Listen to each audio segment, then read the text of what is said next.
तो अब इस वीडियो में बात करते हैं खुश्की यानी कि डैंड्रफ के बारे में। देखिए, कुछ मेडिकल में टर्म्स ऐसी होती हैं जिसे हम बोलते हैं मिसनोमर का, जो कि वो होती नहीं है लेकिन उनका गलत नाम पड़ जाता है। तो अगर खुश्की की बात की जाए तो मैं इसको भी बोलूँगा कि ये बिल्कुल एक मिसनोमर है। जो डैंड्रफ है यानी कि सर पे जो होता है डैंड्रफ, उसका खुश्की से कोई ताल्लुक नहीं है। उर्दू में खुश्की को बोलते हैं ड्राइनेस यानी कि सूखापन, जबकि जो एक्चुअली में डैंड्रफ होता है उसका सूखेपन से दूर दूर तक कोई ताल्लुक नहीं है। लेकिन अब मैं आपको समझाता हूँ कि डैंड्रफ फिर एक्चुअली में होता क्या है और ये क्यों आपको नज़र आता है सर में। देखिए, नॉर्मली किसी भी इंसान के सर में कुछ ऑर्गेनिज्म यानी कि कुछ स्पीशीज़ होती हैं ऐसी जो एग्जिस्ट करती है नॉर्मली, और उसमें से एक स्पीशी होती है मैलासीजिया पेट्रोसम। दोबारा नाम बोल देता हूँ, मैलासीजिया पेट्रोसम। ये पूरी एक मैलासीजिया ग्रुप ऑफ स्पीशीज़ का है जो हर बंदे में एग्जिस्ट करता है, सर में भी, स्किन में भी, जहाँ जहाँ पर उसकी स्पीशियस ग्लैंड, एक टाइप के ग्लैंड्स हैं जो कि ये पसीना और इस किस्म के एक सीबम प्रोड्यूस करते हैं। ये जहाँ जहाँ इंसान के जिस्म में प्रेजेंट हैं, चाहे वो सर हो गया, स्कैल्प हो गया, चाहे वो ये मेरी ये वाली खाल हो गई, चाहे वो ये चेस्ट की खाल हो गई, चाहे वो कमर की खाल हो गई, वहाँ पर प्रेजेंट होते हैं। अब यूजुअली क्या होता है कि लेट्स सपोज कि एक बंदा जो काफ़ी दिनों तक अपने सर को नहीं धो रहा, उसमें क्या होता है कि ये ऑर्गेनिज्म जो है इसकी नॉर्मली ये बहुत ही कम तादाद में रहता है, लेकिन बाज़ औक़ात अगर बहुत ज़्यादा बंदा को अपना सर नहीं धो रहा है या बहुत ज़्यादा हाइजीन का ख्याल नहीं रख रहा, तो इसकी मिकदार थोड़ी सी बढ़ जाती है। अब जब ये ऑर्गेनिज्म बढ़ गया था थोड़ा सा, तो ये क्या करता है, ये स्किन का एक मेडिकल में टर्म होता है टर्न ओवर रेट, यानी कि जो नई स्किन पुरानी स्किन को रिप्लेस करके नई स्किन आती है उसे बोलते हैं स्किन टर्न ओवर रेट। उसको बढ़ा देता है, उसको बढ़ा देता है। जो डेड स्किन होती है अंदर की, उसको ये खाना शुरू कर देता है। और जब ये कुछ खाता है तो आम ऑर्गेनिज्म की तरह ये भी कुछ फीसिस सेक्रेट करता है। और जो एक्चुअली में जो आपको यहाँ से वो वाइट वर्सेस जो आपको नज़र आ रहे होते हैं, वो एक्चुअली में वेस्ट प्रोडक्ट होता है इस ऑर्गेनिज्म का।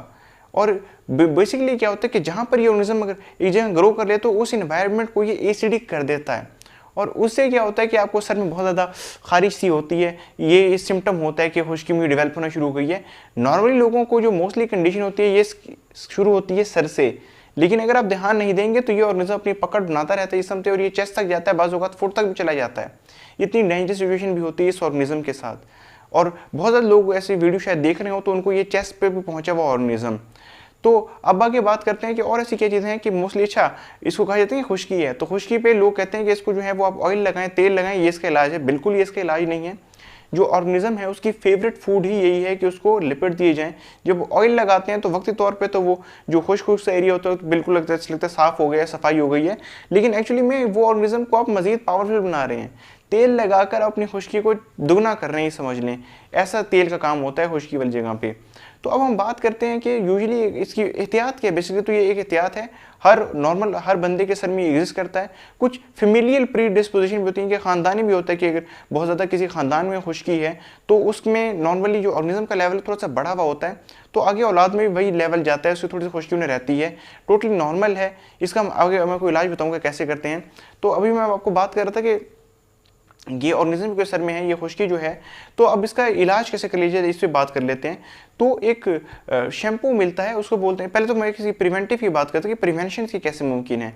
तो देखिए, नॉर्मली अगर आप रोज़ाना दिन में कम से कम एक मरतबा भी नहाते हैं, एक मरतबा भी शैम्पू करते हैं, एक मरतबा भी कोई अच्छा सा जो है वो शैम्पू अप्लाई करते हैं जहाँ पे खुश्की है, तो यूजुअली खुश्की नहीं होती। जैसे हेड एंड शोल्डर के अंदर कुछ केमिकल्स होते हैं जो कि एंटी डैंड्रफ हैं, जिससे डैंड्रफ वैसे ही ख़त्म हो जाता है, तो ये कभी बढ़ ही नहीं पाएगा, आ ही नहीं पाएगा। लेकिन बाज़ औक़ात क्या होता है कि सर्दियाँ आ गई तो मोस्ट लोग ने जो है वो नहाना कम कर देते हैं, जिससे इस ऑर्गेनिज्म को मौका मिल जाता है ज़्यादा से ज़्यादा बढ़ने का, और तभी ये जो है वो डैंड्रफ की सिचुएशन हम देखोगे सर्दियों में ज़्यादा बढ़ जाती है बनस्बत गर्मियों के। यानी कि बहुत ज़्यादा इस इलाके में हीट पड़ती है, गर्मी पड़ती है, तो उसमें तो वैसे ही पसीना आता रहता है, तो इसको चांस ही नहीं मिल पाता कहीं पर प्रॉपरली ग्रो होने का। अच्छा, तो ये तो होगी प्रिवेंशन की, रोज़ाना जो है वो सर को धोते रहना है आपने, तो डैंड्रफ से जल्दी छुटकारा मिल जाएगा। इसकी वॉल्यूम या इसकी जो अमाउंट है वो कम हो जाएगी।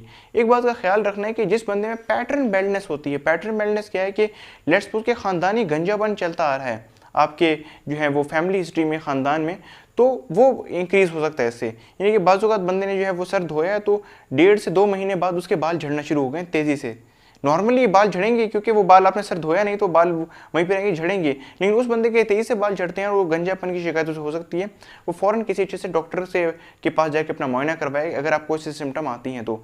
अब नॉर्मली इसका इलाज क्या है? तो एक एंटी फंगल शैम्पू होता है जिसे बोलते हैं कीटाकोना, एक एंटी फंगल जो है वो मेडिसिन होती है, इसे बोलते हैं कीटाकोनाजोल। वैसे काफ़ी होते हैं, कीटाकोनाजोल, वोरिकोनाजोल, इट्राकोनाजोल, फ्लूकोनाजोल, लेकिन जो बेस्ट है आपके डैंड्रफ के लिए वो होता है कीटोकोनाजोल। और ये शैम्पूज में डाला जाता है और वो शैम्पूज बनाए स्पेसिफिकली जाते हैं आपके डैंड्रफ को ट्रीट करने के लिए। लेकिन अगर आप में खुदा न खासा इसका लेवल उससे भी बढ़ गया है तो साथ साथ शैम्पू के साथ आपको ऑरल इट्राकोनाजोल भी आपको प्रिस्क्राइब की जाती है। तो ये कुछ बातें हो गई डैंड्रफ से मुतालिक, मुझे उम्मीद है कि कुछ आपको समझ आई होगी। अगर आपको कोई सवाल है तो कमेंट सेक्शन में मेंशन करें, मैं कोशिश करूंगा कि उसका जवाब दे पाऊँ। तब तक के लिए मुझे दीजिए इजाज़त। अल्लाह हाफ़िज़।